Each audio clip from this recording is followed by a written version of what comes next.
என் அன்பு சகோதர சகோதரிகளே, ஆண்டவரும் உலக இரட்சகருமான இயேசு கிறிஸ்துவின் நாமத்தில் என் அன்பின் வாழ்த்துக்கள். எனக்கு அருமையான தேவனுடைய பிள்ளைகளே, இந்த நாளிலே நம்முடைய வெற்றியின் ஊழியத்தினுடைய 29வது வருஷத்தினுடைய ஸ்தோத்திர கூட்டத்தை 28ஆம் தேதி நாளைக்கு தான். ஆனா இன்னைக்கு நம்முடைய ரெகுலர் ஃபாஸ்டிங் பிரேயர் இருக்கிறதுனால சென்னை விருகம்பாக்கத்தில் இருக்கிற பேர்ஷபா ஜெப மையத்தில் வைத்து நடைபெறுகிறது. இந்த ஃபாஸ்டிங் பிரேயருக்கு நீங்கள் எல்லாரும் குடும்பமாக வாங்கன்னு அன்போடு உங்களை அழைக்கிறேன். காலைல 10 மணிக்கு ஆரம்பிச்சு 2 மணிக்கு முடியும். எல்லாருக்கும் உணவு கொடுப்போம். எல்லாரும் நீங்க வாங்க, உங்களை நான் சந்திக்க விரும்புகிறேன். பாஸ்டர் ஆனந்த் ஒரு மூத்த தேவ மனிதர் இன்றைக்கு கர்த்தருடைய வார்த்தையை நம்ம மத்தியிலே வந்து பகிர்ந்து கொள்ள இருக்கிறாங்க.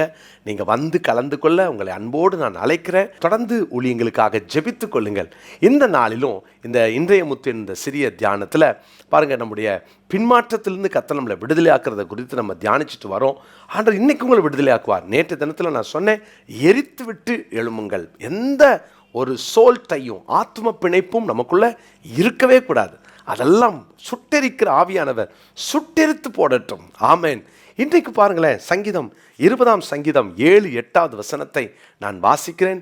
சங்கீதங்களின் புஸ்தகம் 20ஆம் சங்கீதத்தின் 7-8வது வசனத்தை நான் வாசிக்கிறேன். சிலர் ரதங்களை குறித்தும் சிலர் குதிரைகளை குறித்தும் மேன்மை பாராட்டுகிறார்கள். நாங்களோ எங்கள் தேவனாகிய கர்த்தருடைய நாமத்தை குறித்தே மேன்மை பாராட்டுவோம். அவர்கள் முறிந்து விழுந்தார்கள், நாங்களோ எழுந்து நிமிர்ந்து நிற்கிறோம். நிமிர்ந்து நிற்க எழும்புங்கள், நிமிர்ந்து நிற்க எழும்புங்கள். இந்த நாளினுடைய தலைப்பு அதுதான், நிமிர்ந்து நிற்க எழும்புங்கள். உட்கார்ந்துட்டே இருந்தா உங்களால் நிமிர முடியாது. நீங்கள் நிமிர்ந்து நிற்கணுமா? எழும்புங்க. நீங்கள் நிமிர வேண்டும் என்பதற்காகவே எழும்புங்கள். பிரியமானவர்களே, ஒருவேளை இதுவரைக்கும் உங்கள் வாழ்க்கையில் நீங்கள் பின்மாற்றத்தை அடைந்ததினால் தலைகுனிவு வந்திருக்கலாம், அல்லது யாரோ உங்களை அவமானப்படுத்தி இருக்கலாம். நீங்கள் செய்தது தவறுதான்.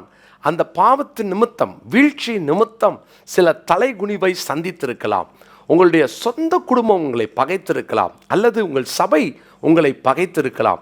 ஐயோ, என் வாழ்க்கையில் என்னுடைய வீழ்ச்சி எல்லாருக்கும் தெரிஞ்சு போச்சே, அவமானம் தாங்க முடியலையே, இதுக்கு மேலே நான் எப்படி இங்கே தலை காட்டுவது, எப்படி வாழ்வது என்று நீங்கள் ஒருவேளை இன்னைக்கு போராடிக்கிட்டு இருக்கலாம். தேவனுடைய பிள்ளைகளே, எனக்கு அருமையான சகோதரனே சகோதரியே, உன்னுடைய பின்மாற்றத்திலிருந்து கர்த்தர் விடுதலை கொடுக்க விரும்புகிறார். நிமிர்ந்து நிற்க எழும்புங்கள். நீங்கள் எழுந்தால்தான் நிமிர முடியும். நிறையா பேர் இன்னைக்கு எழும்ப முடியாமல் இன்னைக்கு அவங்க வாழ்க்கையில் இன்னும் அவர்கள் பழசையே நினச்சிட்டு வாழ்ந்துட்டுருக்கிறாங்க. அதனால தான் அவர்கள் குற்ற மனசாட்சியோடு குனிந்து வாழ்கிறார்கள். பாவம் செய்யும்போது வெட்கப்படணும். பாவத்திலேருந்து மனம் திரும்பும் போது ஒரு நாளும் வெட்கப்படக்கூடாது. பாவத்தை செய்யும்போது தான் அந்த வெட்கம் வரணும். பாவத்தை விட்டு மனம் திரும்பும்போது வெட்கம் வரக்கூடாது. விபச்சாரத்திலே கையுமையுமாய் பிடிப்பட்ட பெண் எல்லாரும் வந்து இயேசுவின் இடத்துல பாருங்க, நியாயப்பிரமாணத்தின்படி அவள் கல்லெறிந்து கொல்லப்பட வேண்டும், ஆனால் இப்பொழுது நீர் என்ன சொல்லுகிறீர் என்று கேட்க எல்லாரும் அவளை குற்றப்படுத்தும் போது எப்படி இருந்திருப்பா இல்லையா? எவ்வளோ கூனி குறுகி போயிருப்பாள். ஆனால் இயேசுவை சந்திச்சதுக்கு அப்புறம் அவள் எப்படி போயிருப்பாள்? நிமிர்ந்து போயிருப்பா. காரணம், மன்னிக்க வேண்டியவர் என்னை மன்னித்து விட்டார். அதனால தான் இயேசு நான் மன்னிச்சிட்டேன்னு மாத்திரம் சொல்லலை, போ இனி பாவம் செய்யாதே. அவர் 3 முறை 3 இடங்களில் அவர் சொல்லியிருக்கிறார், போ இனி பாவம் செய்யாத, அதிக கேடானது ஒன்றும் வராதபடிக்கு பாவம் செய்யாதன்னு பெதஸ்தா மண்டபத்தில் கிடந்த அவனையும் பார்த்து ஆண்டவர் சொன்னார்.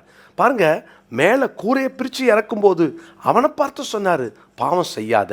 ஒருவேளை இன்னைக்கு இந்த வார்த்தையை கேட்டுட்ருக்கிற என் அன்பு சகோதரனே சகோதரியே, என் வாழ்க்கையில் நான் இந்த தப்பை செஞ்சுட்டேன்னு சொல்லி நியாயப்படுத்தாதீங்க, அல்லது உங்கள் வீக்னஸ் தான் இதை செய்ய வச்சுதுன்னு சொல்லாதீங்க, அல்லது நான் செய்யவே இல்லைன்னு சொல்லி மறுக்காதீங்க. இதெல்லாம் உங்களுக்கு தலைகுனிவை ஏற்படுத்தும். தலைகுனிவு ஏற்படுவதற்கு பதிலாக தலை நிமிர்ந்து வாழ்ந்தா எவ்வளோ பெரிய சந்தோஷம். எழுந்தால்தான் முடியும். பிரியமானவர்களே, இங்கே வாசிக்கிறோம், சிலர் ரதங்களை குறித்தும் குதிரைகளை குறித்தும் மேன்மை பாராட்டுகிறார்கள். 7ஆம் வசனத்தில், நாங்களோ எங்கள் தேவனாகிய கர்த்தருடைய நாமத்தை குறித்தே மேன்மை பாராட்டுவோம். அப்படின்னா தேவன் இந்த நாட்களில் நம்முடைய வாழ்க்கையில் அவரை சார்ந்து வாழ்ந்து அவரை குறித்து மேன்மை பாராட்டுகிற அனுபவம் யாருக்கெல்லாம் இருக்கோ அவங்களெல்லாம் நிமிர செய்வார். லூக்கா சுவிசேஷம் 13ஆம் அதிகாரத்தில் பாருங்க, ஒரு ஸ்திரீயை குறித்து, ஒரு பெண்ணை குறித்து வாசிக்கிறோம். அந்த 13ஆம் அதிகாரத்தின் 11ஆம் வசனத்தில் பலவீனப்படுத்துகிற ஒரு ஆவியை கொண்ட ஒரு ஸ்திரீ, எத்தனை வருஷம்? 18 வருஷம் அவளை பலவீனப்படுத்துகிற ஆவி கூனியாகவே வைத்திருந்தது. 18 வருஷமாய் அவள் கூனியாய் இருந்தாள். இயேசு அந்த பெண்ணை தொட்டு சுகமாக்கினார். இயேசு அவளை கண்டார், பலவீனத்திலிருந்து விடுதலையாக்கினார். அந்த பெண் உடனே நிமிர்ந்துட்டா. இயேசுவின் ஒரு தொடுதல் அவளை நிமிரச் செய்தது. இதை கேட்டுக்கிட்டு இருக்கிற என் அன்பு சகோதரனே, சகோதரியே, இயேசுவின் ஒரு தொடுதல் அவளை நிமிர பண்ணினது. ஒருவேளை பிசாசு குற்ற மனசாட்சியை கொடுத்து உங்களையும் கூனியை போல குனிய வச்சிருக்கலாம். பிசாசு நீ பாவி, இதுக்கு மேலே எழும்ப முடியாதுன்னு சொல்லி உங்களை குனிய வைத்திருக்கலாம். அல்லது சில பலவீனங்கள், என்ன பண்ணுறது, என் வாழ்க்கையில் இப்படி ஒரு பலவீனத்தோடு நான் வாழ்கிறேன், எனக்கு என் குடும்பத்தில் எல்லாருக்கும் இந்த பழக்கம் இருக்குது, அல்லது எல்லாருக்கும் இந்த பாவம் இருக்குது, எல்லாரும் இந்த பாவத்தில் விழுந்தாங்க, நானும் விழுந்தேன்னு சொல்லி குடும்பத்தின் பின்னணியை காமிச்சு ஒருவேளை சாக்கு போக்கு சொல்லிட்டு இருக்கீங்களா? பலவீனப்படுத்தும் ஆவியிலிருந்து ஆண்டவர் விடுதலையாக்கினாரே, இந்த வார்த்தை கேட்கிற உங்களையும் விடுதலையாக்க அவர் வல்லவராக இருக்கிறார். ஆனால் ஒன்னே ஒன்று, ஆண்டர்கிட்ட வாங்க, ஆண்டர் சமூகத்துக்கு வாங்க, ஒரு தீர்மானம் எடுங்க.